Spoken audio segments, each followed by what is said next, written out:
Neutrophil কি? Neutrophil হলো শ্বেত রক্তকণিকার WBC একটি ধরন যা আমাদের ইমিউন সিস্টেমের একটি গুরুত্বপূর্ণ অংশ। নিউট্রোফিল মূলত ব্যাকটেরিয়া এবং অন্যান্য প্যাথোজেনদের বিরুদ্ধে যুদ্ধ করে। এগুলি অস্থিমজ্জায় উৎপন্ন হয় এবং রক্তের মাধ্যমে সারা শরীরে ছড়িয়ে পড়ে। নিউট্রোফিল কমে গেলে কি হয়? নিউট্রোফিলের মাত্রা কমে গেলে নিউট্রোপেনিয়া, বিভিন্ন সংক্রমণের ঝুঁকি বেড়ে যায়। নিউট্রোপেনিয়া সাধারণত 3 ধরনের হয়। 1. হালকা নিউট্রোপেনিয়া কিছুটা ঝুঁকি বাড়ায়। 2.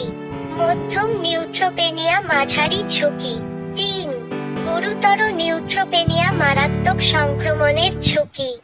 নিউট্রোফিল কমে গেলে করণীয়: 1. সংক্রমণের ঝুঁকি হ্রাস, ভালো ব্যক্তিগত স্বাস্থ্যবিধি পালন করা, জনবহুল স্থান এড়িয়ে চলা এবং সংক্রমিত ব্যক্তিদের থেকে দূরে থাকা। 2. ডাক্তারের পরামর্শ, চিকিৎসকের সঙ্গে নিয়মিত যোগাযোগ রাখা এবং প্রয়োজনীয় ওষুধ গ্রহণ করা। 3.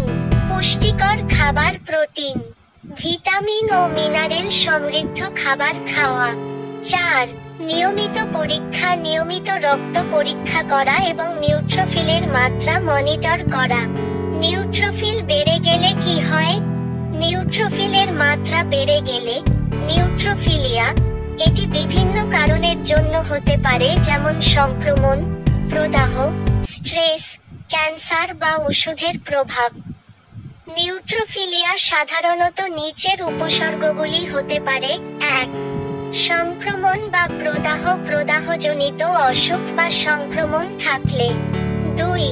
অতিরিক্ত স্ট্রেস, মানসিক বা শারীরিক স্ট্রেসে। 3. অন্য কোনো স্বাস্থ্য সমস্যা, লিউকেমিয়া বা মাইলোপ্রলিফারেটিভ রোগে।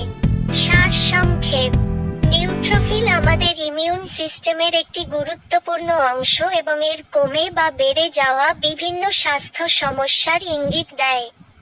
নিউট্রোপেনিয়া এবং নিউট্রোফিলিয়া উভয়ের ক্ষেত্রেই চিকিৎসকের পরামর্শ অনুযায়ী পদক্ষেপ নেওয়া গুরুত্বপূর্ণ।